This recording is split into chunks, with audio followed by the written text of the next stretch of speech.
Good morning. This is again Pastor Jan Eckstedt at First Christian Church in McAllen, Texas. And we're in the first week of Lent, and we're kind of piggybacking on what we read yesterday about Jesus going into the wilderness and being tempted by Satan. And we talked about the sand in the bag that we showed you, representing being alone or in some other way constituting a wilderness in not only the life of Jesus, but the life of ourselves, as we may occasionally find ourselves in the wilderness. For example, the COVID problem that we've had over the last year that's taken over 500,000 lives. That's a wilderness area. That's wilderness time for us. So here we are in the wilderness. And I also just wanted to talk a little bit about that and being in that wilderness, in the desert, say, of our lives, and that when we're in that desert, Jesus is there with us.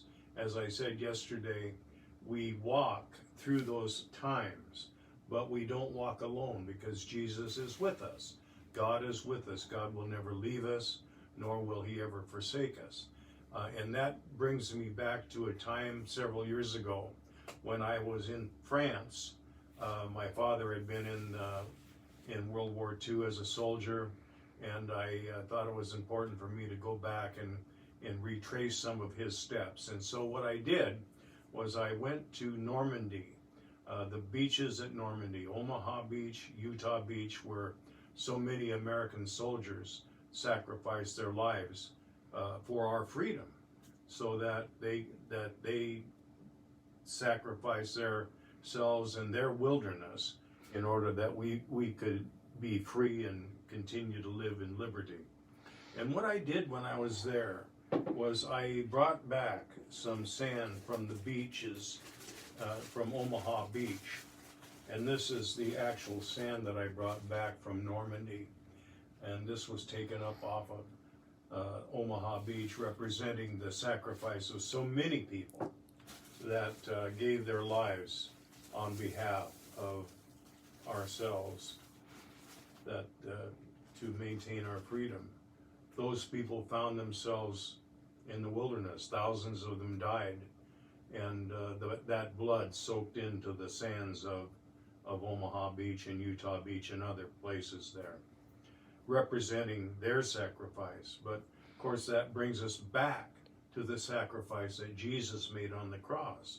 After he walked in the wilderness, he walked to the cross, to Jerusalem, and in the process, of course, left us a 3-year legacy of his ministry. And so those are things that I just wanted to mention and talk about briefly, that when we find ourselves in wilderness, when we are in an area of desert where there is no water, say, spiritual water, that Jesus is there to walk with us as the personal God that never leaves us and never forsakes us. The Lord is my shepherd, I shall not want. He maketh me to lie down in green pastures. He leadeth me beside the still waters. He restoreth my soul. He leadeth me in the paths of righteousness for his name's sake. Yea, though I walk through the valley of the shadow of death, I will fear no evil, for thou art with me. Thy rod and thy staff, they comfort me. Thou preparest a table before me in the presence of my enemies. Then you anoint my head with oil, the spiritual oil of God himself. My cup runneth over. Surely goodness and mercy will follow me all the days of my life, and I shall dwell in the house of the Lord forever. Amen. And Pastor, would you just give a shout out to Elaine and Kimberly who are watching right now, and see if anyone has any prayers they might be able to put in our comments? Yes, if you have any prayer requests, please list them, and we will be happy to take them into prayer with us. And thank you for listening and watching. And we'll be back next Monday. And while I'm on, I just wanted to also say that on the 28th of March, on Palm Sunday, we'll resume in-person worship if you're able to come, we'd love to have you.